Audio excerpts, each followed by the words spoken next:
Hello, welcome back to The Deep Dive. It is Thursday, February 12, 2026. Great to be here. So today, we are tuning our frequency to something that has become, just such a huge part of our lives. Ubiquitous. Totally. I think we often forget just how powerful it actually is. We listen to them on our commute while we're folding laundry, walking the dog. But maybe right now, as you're listening to us. Exactly. I am talking, of course, about the world of podcasts. But we aren't just here to talk about, the latest true crime series or that celebrity chat show you binge on the weekends. No. We are looking at this medium through a very specific, and I would argue a pretty revolutionary lens. The lens of education. Right. And usually when you think podcasts, you think entertainment or maybe news. But we have a stack of sources today that suggest podcasting is actually a powerhouse tool for learning. Yeah, and I want to jump in on that right away because it's so important. Please do. We are not talking about teachers just recording a 45-minute lecture for students to listen to while they fall asleep. Oh, thank you for saying that. That is not what this is. No, that is just shifting the boredom from the classroom to the earbuds.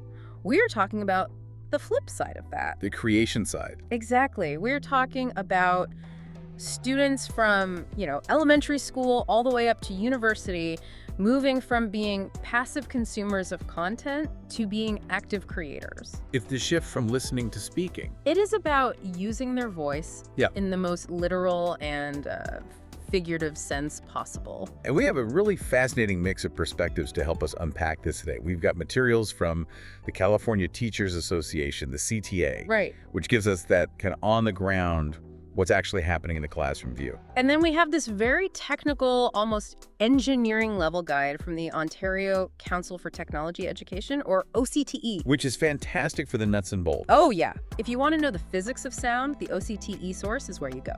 Then we have some industry advice from Buzzsprout, which is a major hosting platform. So they know the professional side of the business. Right, the how to make it not sound terrible guide. Exactly. And finally, something a bit more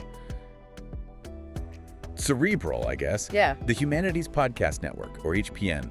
They look at this from a scholarly, almost philosophical angle. It is a really diverse stack, and the mission for this deep dive is to synthesize all these different worlds. We want to unpack how podcasting is not just a tech skill. It's not just about knowing which button to press in GarageBand. It is a vehicle for building critical thinking, literacy, and surprisingly, self-esteem. That's a big claim. It is. But whether you are a grade 11 tech student trying to pass a course or a humanities scholar trying to publish a paper, the principles they're really the same. To kick things off, I want to double click on that first point you made.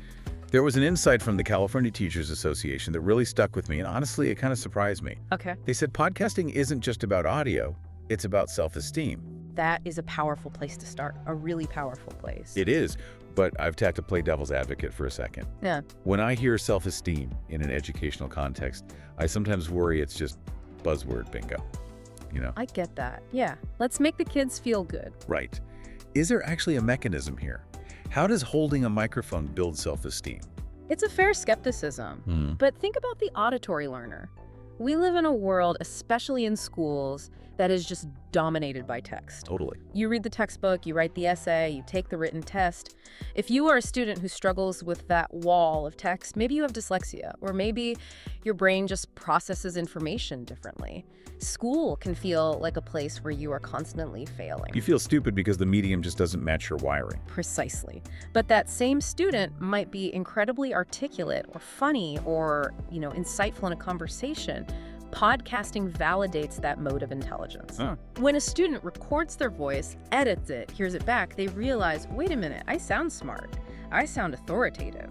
That isn't just a pat on the back, it is a fundamental restructuring of their academic identity. It's giving them proof of their own competence in a format they can actually control. Control is the operative word there, 100%. In a live presentation, if you stumble, everyone sees it. The whole room goes quiet. Yeah. In a podcast, you hit stop, delete, record again. You present the best version of yourself to the world. That safety net allows confidence to grow. That makes so much sense. It's a safer bridge to public speaking. It is. Now, the Humanities Podcast Network, HPN, takes this idea of voice and frames it in a really interesting pedagogical way. They talk about moving from writing for reading to writing for orating. This is one of my favorite concepts in the whole stack. It sounds like such a subtle difference, but it's actually a paradigm shift. How so? I mean, writing is writing, isn't it? Not at all. Not at all. Think about the last academic essay you wrote.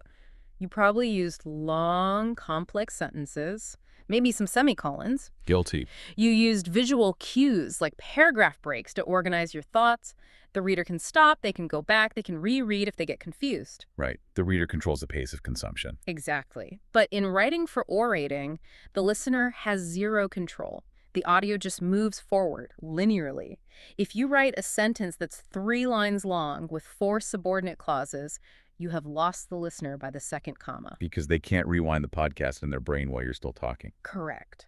So writing for the ear forces the student to be radically clear. It forces simplicity, rhythm, directness. You can't hide behind jargon or convoluted sentence structures in audio. If you don't know what you're talking about, it becomes painfully obvious the moment you speak it out loud. So it's actually a stricter test of understanding than an essay. I would argue yes. It forces a totally different kind of rhetorical discipline. You have to think about the breath. Can I say this sentence in one breath? If not, it's too long. That leads us perfectly into section 1 of our outline, the why and the what.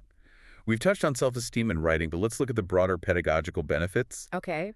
The CTA and OCTE sources seem very aligned, that this is a skill-building powerhouse. Absolutely. It's a synthesis of skills. That's why teachers love it. Yeah. You aren't just teaching podcasting.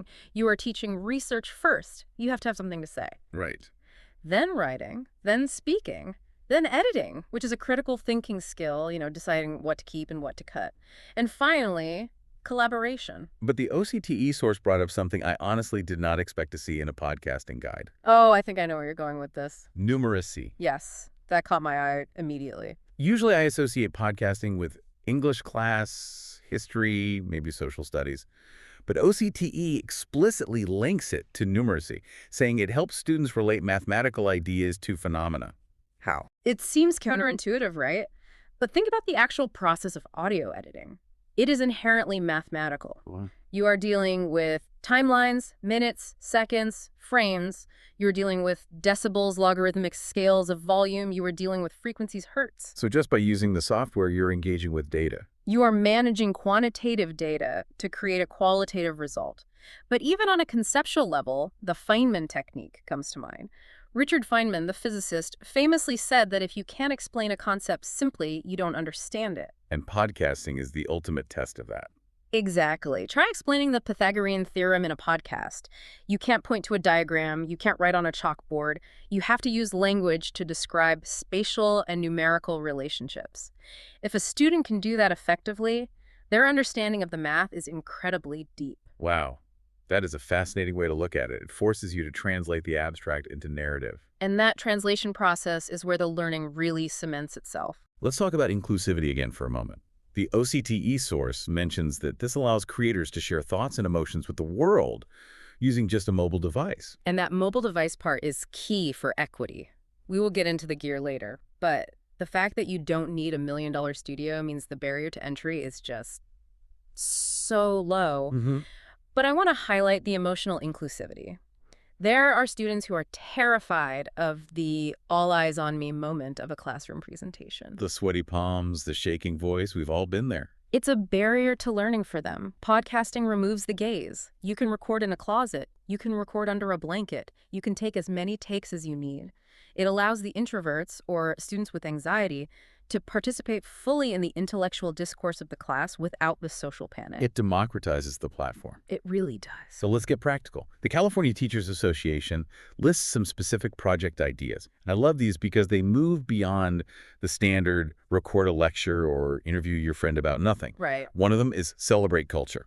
This is a beautiful application, documenting Black History Month, Hispanic Heritage Month, or even just local community history. How would that look in practice? What would a student actually do? Well, instead of a student copying and pasting facts from Wikipedia onto a poster board, imagine they go home and interview their grandmother. Oh, wow. They record her singing a song from her childhood or telling a story about her immigration experience.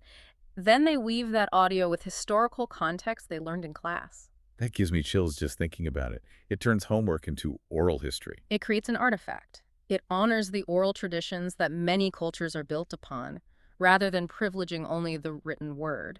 Okay, another idea they mentioned is the reading radio show.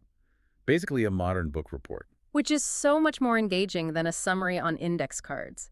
If you frame it as a broadcast, the student has to think about the audience. Why should the listener care about this book? Right. It forces them to be persuasive. They become critics, not just summarizers. Current events newscasts. This is great for civics or social studies. Nonfiction reading skills applied to weekly updates. You have to read 3 different news sources, synthesize them, check for bias, and then write a script that explains what happened this week to your peers. That is high-level media literacy. For sure. And for the school community itself.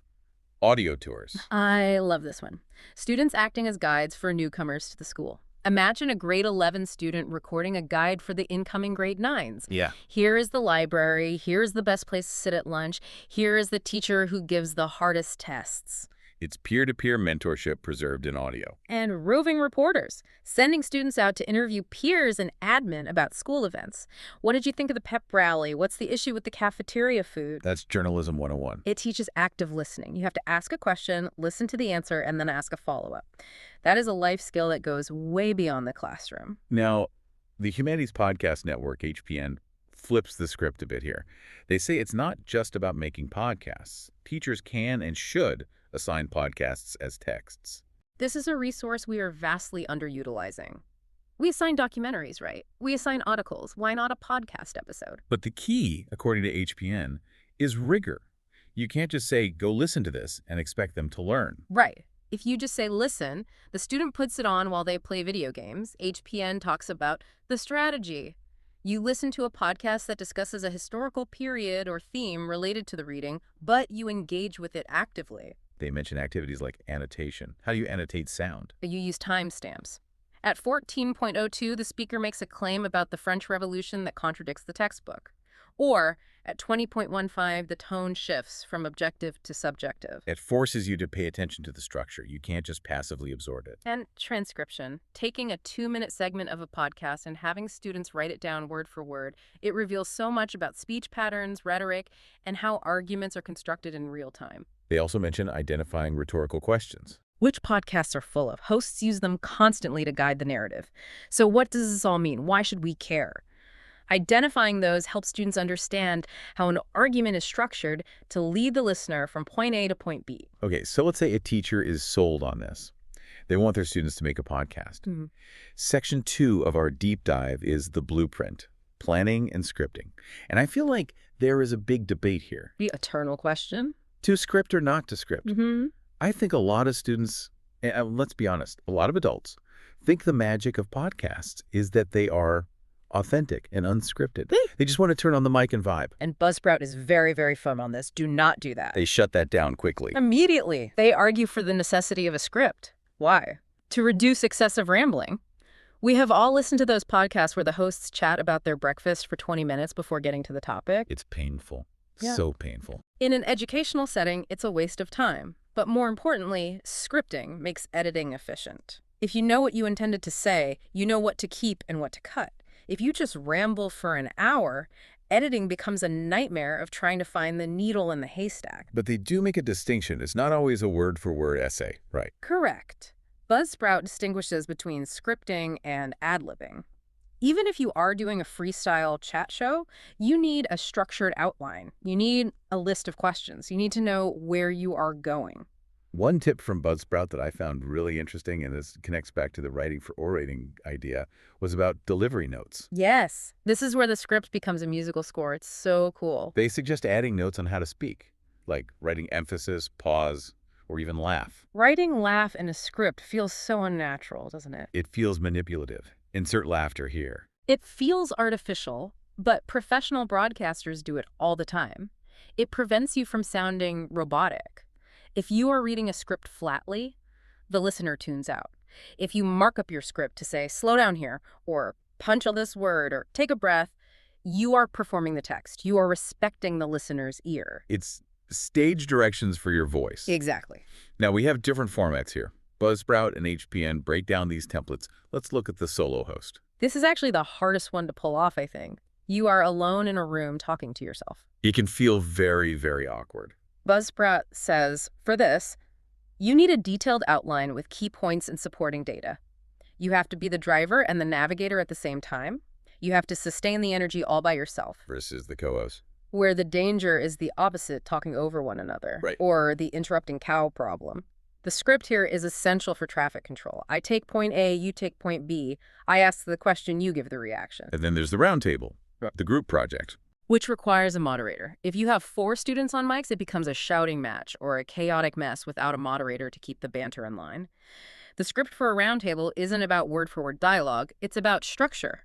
Intro, topic A, discussion for 5 minutes, hard pivot to topic B, outro. HPN adds a layer here about storyboarding. They say it's distinct from scripting. This is where we get into the sonic landscape. Yep. A script is text, it's what you say. A storyboard is a visualization of the entire experience. It accounts for every minute. Voice, evidence, music, and other audio. So you are planning the sound effects, the music cues. Yes. You might store point 00 to point 30, theme music, fade in, point 30 narrator speaks, point 45 sound effect of a door slamming, point 50 guest enters. You are building the scene before you record a single word. It's very similar to how a film director storyboards a shot. It engages a different part of the brain. It's design thinking. It forces the student to ask, what does this moment sound like? Not just, what are we saying? And speaking of design, OCTE brings up a crucial step that I think students and a lot of amateur podcasters often skip, defining the audience. This is the marketing step. Students usually default to, my audience is the teacher, because that's who gives the grade. Right. I am making this for Mr. Smith. But OCTE challenges them to answer, who is the ideal listener? Where do they hang out online? What are their hobbies? They use the example of the Life of Cats podcast. Right. If you are making a podcast about cats, your audience is pet owners. Where do they shop? Pet stores. What are their hobbies? Maybe they are on Instagram looking at cat photos. How does knowing that change the podcast? It dictates your tone. Are you talking to veterinarians or first-time cat owners? It dictates your vocabulary. It dictates your music choice. It even dictates your call to action. It teaches students empathy, putting themselves in the listener's shoes. Okay, so we have a plan. We have a script. We know who we are talking to. Now we need the gear. Section 3, the setup. And I think this is where people get intimidated. Oh, for sure. They think they need a $5,000 studio with soundproofing foam and neon lights. And HPN is very quick to say, you do not. Accessibility is key. Most students can just use smartphones. The microphone in your pocket is actually pretty good these days. It's better than the radio gear from 20 years ago, easily. Yeah. But OCTE does get into the weeds on hardware, which is great for the tech students. They talk about dynamic microphones, which are generally better for non-treated